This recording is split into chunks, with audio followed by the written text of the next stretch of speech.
Bollywood silver screen presenting red notice. इस कहानी की शुरुआत में बताया जाता है कि फर्स्ट सेंचुरी बीसी में रोमन के जनरल जिनका नाम मार्क एंटनी था, जब उनकी शादी इजिप्शियन क्वीन से हो रही थी तो उन्होंने शादी के गिफ्ट के तौर पर उन्हें 3 गोल्ड के एग्स दिए थे जो कि बहुत ही बेशकीमती थे। पर वक्त के साथ वो तीनों की तीनों एग्स कहीं खो गए और सन 1907 में उन 3 एग्स में से 2 एग्स एक फार्मर को मिले, पर उस तीसरे एग का क्या हुआ कभी किसी को पता नहीं चला। कहानी आती है प्रेजेंट डे में, जहां में एफबीआई के एजेंट जॉन को दिखाया जाता है जिसे इंटरपोल ने रोम भेजा है। रोम में उसकी साथी उर्वशी भी होती है। दरअसल इंटरपोल को खबर मिली है कि उन दोनों गोल्डन एग्स में से एक गोल्ड एग को, जिसे म्यूजियम में डिस्प्ले के लिए रखा गया है, कोई वहां से चुराना चाहता है और इसीलिए जॉन को यहाँ पर भेजा गया है। जॉन और उर्वशी जब म्यूजियम के अंदर जाते हैं तो म्यूजियम का जो ओनर होता है वो कहता है कि हमारा गोल्ड एग पूरी तरह से सुरक्षित है। जॉन उस नायाब गोल्डन एग के पास जाता है जहां सभी लोग उसे देख रहे होते हैं। जॉन अब यहाँ पर स्कैनर मंगवाता है और जब वो स्कैनर से गोल्ड एग को स्कैन करता है तो उसे पता चल जाता है कि ये असली नहीं बल्कि ये नकली एग है। हालांकि म्यूजियम के ओनर को उस पर विश्वास नहीं आता। जिसके बाद जॉन एक बच्चे से कोल्ड ड्रिंक लेकर उसके ऊपर डालता है। वो एग मेल्ट होना शुरू हो जाता है जिससे सबको पता चल जाता है कि असली एग यहाँ से किसी ने चुरा लिया और उसके बदले यहाँ पर नकली एग रख दिया। अब क्योंकि चोरी अभी अभी हुई है, इसका मतलब चोर भी यहीं पर होगा। उर्वशी कहती है कि सारे दरवाजे बंद कर दिए जाएं और तभी यहाँ पर नोलन नाम का एक आदमी भागने लगता है। दरअसल इसी ने उस एग को चुराया है। ये दुनिया का सबसे बड़ा चोर है और ये चोरी पैसे कमाने के लिए नहीं बल्कि अपना नाम करने के लिए करता है, ताकि दुनिया का सबसे बड़ा चोर इसी को समझा जाए। अब जॉन इसका पीछा करना शुरू करता है, लेकिन यहाँ से नोलन बड़ी आसानी से जॉन की आंखों में धूल झोंक कर निकल जाता है। नोलन इसके बाद अपने घर पर जाता है जो कि एक टापू में है, पर जैसी वो उस एग को लेकर घर के अंदर एंटर होता है तो जॉन पहले से वहां पर उसका इंतजार कर रहा होता है। जॉन के साथ उर्वशी और इंटरपोल की पुलिस भी होती है। दरअसल जॉन को इसी चोर को यानी कि नोलन को पकड़ने के लिए असाइन किया गया था, क्योंकि नोलन ने दुनिया में बहुत ही बेशकीमती चीजों को चुराया है। 13 साल की उम्र से उसने ठान लिया था कि वो दुनिया का सबसे महान चोर बनेगा और उसी चीज को साबित करने के लिए वो चोरियां कर रहा होता है, पर अब वो पकड़ा जा चुका है। इसके बाद जॉन और उर्वशी उसे एक गाड़ी में रखते हैं। उर्वशी जॉन से कहती है कि इसके साथ मैं जाऊंगी, तुम गोल्डन एग को लेकर दूसरी गाड़ी से आओ। जॉन उस एग को दूसरी गाड़ी में रख देता है, पर तभी कोई उस गोल्डन एग को बदल देता है जिसके बारे में जॉन को पता नहीं चलता। अब क्योंकि जॉन ने इस केस को खत्म कर दिया इसीलिए अगले दिन वो दुबई जा रहा होता है। तभी उसके पास उर्वशी आती है जिसके पास वो गोल्डन एग भी है। वो जॉन से कहती है कि शायद तुम्हें यहाँ से निकलने की बहुत जल्दी है, मैंने असली एग तुम्हें दिया था। और अब उसके हाथ में जो एग होता है उस एग को फोड़ देती है और कहती है कि हमने तुम्हारे बैंक अकाउंट्स चेक किए हैं, तुमने शायद असली एग की डील किसी और से की है, इसीलिए आज तुम्हारे बैंक अकाउंट में सुबह ही लाखों डॉलर्स ट्रांसफर हुए हैं।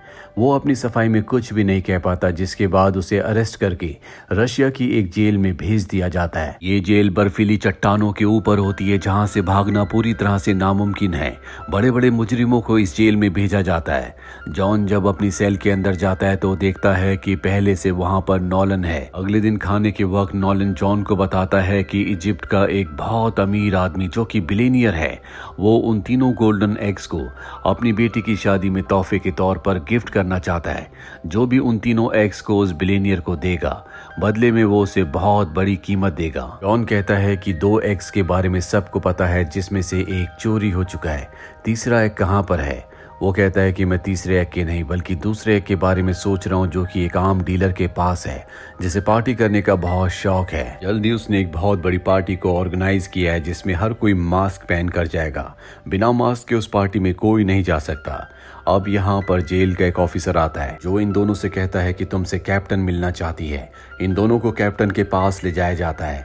कैप्टन दरअसल वही लड़की है जो जॉन को नोलन के बारे में सारी इंफॉर्मेशन दिया करती थी और इसी लड़की ने असली एग को नकली एग से बदल दिया था, यानी कि एक एग इसी लड़की के पास है और अब इसे तीसरे एग के बारे में जानना है कि वो तीसरा एग जो आज से हजारों साल पहले खो गया था जिसका कुछ पता नहीं चला, वो एग कहाँ पर है। इस कैप्टन का नाम बिशप होता है जो नोलन से कहती है कि मुझे पता है कि तुम्हें तीसरे गोल्डन एग के बारे में पता है, तुम मुझे तीसरे गोल्डन एग के बारे में बता दो जिसके बदले मैं तुम्हें 10% देने के लिए तैयार हूँ। पर नॉलन साफ साफ मना कर देता है, जिसके बाद बिशप यहाँ से चली जाती है। जॉन नॉलन से कहता है कि तुम्हें मेरी मदद करनी होगी, मैं बिशप को अरेस्ट करवा कर अपने आप को बेगुनाह साबित करना चाहता हूँ, और वैसे भी जल्दी वो पार्टी होने वाली है जहाँ पर वो दूसरा गोल्डन एग है। ये दोनों के दोनों अब जेल से भागने का प्लान बनाते हैं, जहाँ पर सबसे पहले ब्लास्ट करते हैं। ब्लास्ट करने के बाद ये मेन गेट तक पहुंच जाते हैं। नॉलन ने एक ऑफिसर के कार्ड को चुरा लिया था, जिस कार्ड से दरवाजे को खोलते हैं। इसके बाद ये दीवार को तोड़कर हेलीकॉप्टर तक पहुंच जाते हैं, लेकिन अब यहाँ पर गार्ड्स भी आ चुके होते हैं। नॉलन हेलीकॉप्टर को स्टार्ट कर देता है और जॉन अब भी पीछे होता है, जिसके ऊपर गार्ड्स हमला कर रहे होते हैं। पर इससे पहले कि वो जॉन को मार दे, जॉन एक जंप करके हेलीकॉप्टर में पहुंच जाता है।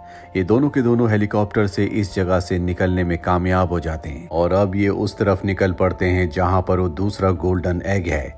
जॉन को नॉलन बताता है कि जहां पर एग रखा गया है उस जगह को सिर्फ उस आर्म डीलर की आंखों के रेटिना से और उसके फिंगरप्रिंट और आवाज से ही खोला जा सकता है। इसके अलावा उसे खोलने का कोई भी तरीका नहीं है। साथ ही आसपास बहुत ही खतरनाक सिक्योरिटी होगी। अभी दोनों के दोनों पार्टी में पहुंच जाते हैं, जहां पर नॉलन जॉन से कहता है कि तुम्हें उस आर्म डीलर के मोबाइल को चुराना होगा, क्योंकि उसमें एक सिक्योरिटी कोड है। मैं किसी तरह से उसके फिंगरप्रिंट्स का इंतजाम करता हूँ। जॉन को यहाँ पर बिशप भी दिख जाती है, जो दूसरे गोल्डन एग को चुराने के लिए आई है। जॉन उसके पास जाता और उसे डांस ऑफर करता है। दरअसल ये उसकी चालाकी होती है। उसने ऐसा इसलिए किया होता है ताकि आर्म डीलर जेलस फील करे, वो उसके पास आए और वो उसके मोबाइल को चुरा ले। और होता भी ऐसा ही है। जब आर्म डीलर उसके पास आता है तो जॉन उसके मोबाइल को चुरा कर वहां से निकल जाता है। नॉलन ने भी फिंगरप्रिंट्स का इंतजाम कर लिया होता है। ये दोनों के दोनों सिक्योरिटी से बचते हुए आर्म डीलर के कमरे तक पहुंच जाते हैं, जहां पर ये कोड से और उसके फिंगरप्रिंट से दरवाजे को खोल लेते हैं।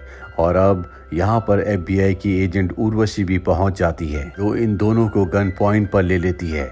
जॉन उसे समझाने की कोशिश करता है, उसके करीब जाता है। जॉन को मौका मिल जाता है, वो उसकी गन पकड़कर उसे धक्का दे देता है और खुद वो नॉलन के साथ उस कमरे में एंटर हो जाता है जहां पर वो दूसरा गोल्डन एग है। ये देखते हैं कि वहां पर बिशप पहले से है। ये उस पर हमला करना चाहते हैं, लेकिन बिशप बहुत अच्छी फाइटर होती है। वो पूरी तरह से इनके ऊपर हावी हो जाती है। और अब आर्म डीलर को पता चल चुका है कि कोई उसका गोल्डन एग चुराने के लिए उसके चेम्बर तक पहुंच चुका है। इसीलिए आर्म डीलर अपने लोगों के साथ यहाँ पर पहुंच जाता है। जॉन आर्म डीलर से कहता है कि ये लड़की जिसका नाम बिशप है, वो तुम्हारे गोल्डन एग को चुराने की कोशिश कर रही थी। आर्म डीलर कहता है कि वो चुराने की कोशिश नहीं कर रही थी, बल्कि वो तुमसे बचाने की कोशिश कर रही थी। दरअसल पहले बिशप ने आर्म डीलर से हाथ मिला लिया होता है। अब इन दोनों को पकड़ लिया जाता है, जिसके बाद बिशप इन दोनों के पास आती है। वो नॉलन से कहती है कि अगर तुम मुझे तीसरे एग के बारे में बता दोगे तो मैं तुम्हें आज़ाद कर दूंगी, और अगर तुमने नहीं बताया तो मैं जॉन को टॉर्चर करूंगी। इसके बाद वो जॉन को टॉर्चर करना शुरू कर देती है। नॉलन कहता है कि मैं तुम्हें तीसरे एग के बारे में सब कुछ बताने के लिए तैयार हूँ। नॉलन उसे तीसरे एग की लोकेशन बता देता है, जिससे बिशप बहुत खुश हो जाती है।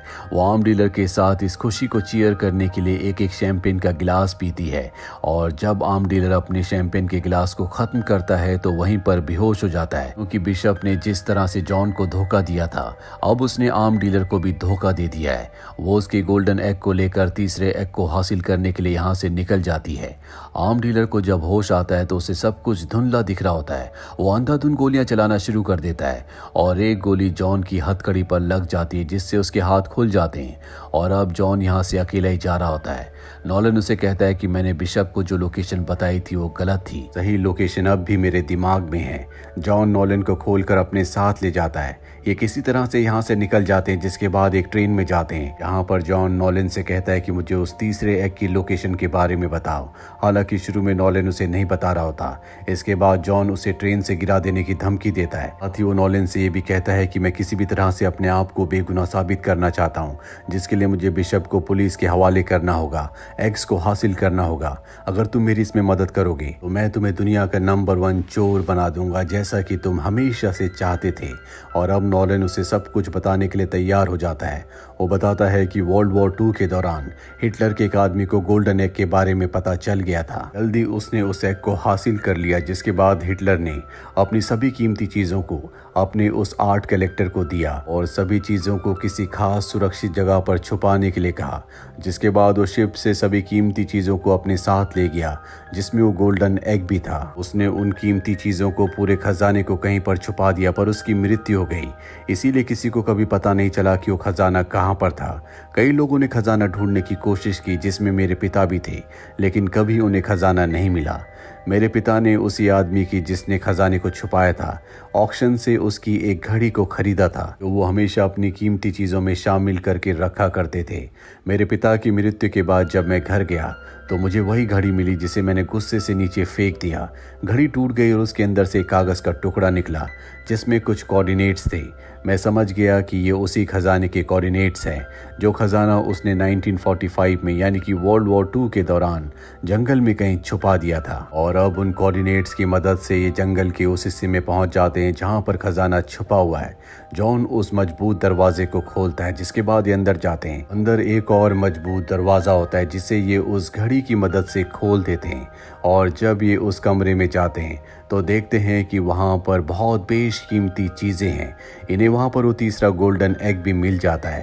ये बहुत खुश हो जाते हैं, पर तभी पीछे से बिशप आ जाती है जो इनका शुरू से पीछा कर रही थी। बिशप कहती है कि मुझे पता था कि तुमने जो मुझे लोकेशन बताई है वो गलत है, इसीलिए मैं हमेशा से तुम्हारे पीछे थी, और अब मुझे गोल्डन एग दे दो। इससे पहले कि ये उसे गोल्डन एग देते, FBI की एजेंट उर्वशी अपने लोगों के साथ यहाँ पर पहुँच जाती है जो इनके ऊपर हमला कर देते हैं। यहाँ पर पहले से हिटलर ने एक एंटीक गाड़ी को रखा होता है जिसमें तीनों के तीनों गोल्डन एग के साथ भागने में कामयाब हो जाते हैं। आगे सड़क नहीं होती, इसीलिए अपनी गाड़ी को इन्हें पानी में जंप करवाना पड़ता है। पानी से सबसे पहले नॉलन बाहर निकलता है जिसके पास गोल्डन एग भी होता है। हालांकि उसके पास भागने का मौका है, लेकिन वो जॉन को धोखा नहीं देना चाहता, इसीलिए जॉन को ढूंढने के लिए पानी में जाता है। पर जॉन उससे पहले पानी से निकल चुका होता है। जॉन ये देखकर हैरान होता है कि नॉलन ने गोल्डन एग को छोड़कर उसे बचाने की कोशिश की। तभी बिशप भी पानी से बाहर आ जाती है। नॉलन कहता है कि तुम्हारा खेल खत्म हो गया, तुम हार गई। हमारे पास तीसरा गोल्डन एग है, मैं दुनिया का सबसे बड़ा चोर हूँ। और वो जॉन से कहता है कि तुम इसे गिरफ्तार कर लो ताकि तुम अपने आप को बेगुनाह साबित कर सको। और जब जॉन बिशप के पास जाता है तो उसे किस करता है। नॉलन को समझ में आ जाता है कि ये दोनों एक दूसरे से मिले हुए हैं, इन दोनों ने मिलकर उसे धोखा दिया है। और जॉन कभी FBI का एजेंट था ही नहीं, बल्कि वो FBI को भी धोखा दे रहा था। ये दोनों शुरू से नॉलन को फॉलो कर रहे थे, जिसकी वजह से अब इन्होंने तीनों गोल्डन एग्स को हासिल कर लिया है। और ये इन तीनों गोल्डन एग्स को इजिप्ट के उस बिलियनियर को देना चाहते हैं ताकि ये दुनिया के अमीर लोगों में से एक बन जाए, साथ ही दुनिया के सबसे बड़े चोर का खिताब भी इन्हें मिल जाए। ये नॉलन को यहाँ पर बांधकर इजिप्ट पहुंच जाते हैं, जहाँ पर वो शानदार आलीशान शादी की पार्टी चल रही होती है, जहाँ पर ये तीनों गोल्डन एग उस बिलियनियर को दे देते हैं। वो बिलियनियर इन्हें बहुत सारे पैसे देता है। अभी शादी को एंजॉय कर रहे होते हैं, लेकिन तभी वहाँ पर FBI इंटरपोल की पुलिस आ जाती है, जिनमें उर्वशी भी होती है। सबसे पहले बिलियनियर को अरेस्ट कर लेते हैं क्योंकि उसके पास तीनों चुराए हुए गोल्डन एग्स है। ये देखकर यहाँ से जॉन और बिशप भाग जाते हैं, जो कुछ दिनों के बाद समंदर के बीचों बीच छुट्टियां मनाने के लिए जाते हैं। और जब वो अपने शिप पर होते हैं तभी वो देखते हैं कि नॉलन पहले से वहां पर है। नॉलन कहता है कि जब तुम जंगल में मुझे बांध कर चले गए थे तो वहां पर FBI की ऑफिसर उर्वशी पहुंच गई थी। मैंने उसे तुम्हारे पूरे प्लान के बारे में बता दिया कि किस तरह से तुम एक बिलियनियर को इन तीनों एग्स को बेचना चाहते हो। वो मुझे पकड़कर अपने साथ ले गई, लेकिन मैं उसकी कस्टडी से भागने में कामयाब हो गया। और अब मैंने उसे बता दिया है कि तुम्हारे अकाउंट में कई $100 मिलियन हैं जो उसने जब्त कर लिए हैं। और तभी वो अपने अकाउंट बैलेंस को देखता है जिसमें $0 होते हैं। नॉलन कहता है कि अब तुम भी मेरी तरह कंगाल हो चुके हो, साथ ही मैंने तुम्हारी इस लोकेशन के बारे में उर्वशी को बता दिया है। अगर तुम चाहो तो हम एक बार फिर से मिलकर काम कर सकते हैं। मेरे पास एक बहुत ही बेहतरीन प्लान है। हालांकि जॉन मना कर देता है, लेकिन बिशप कहती है कि हमें साथ मिलकर काम करना चाहिए।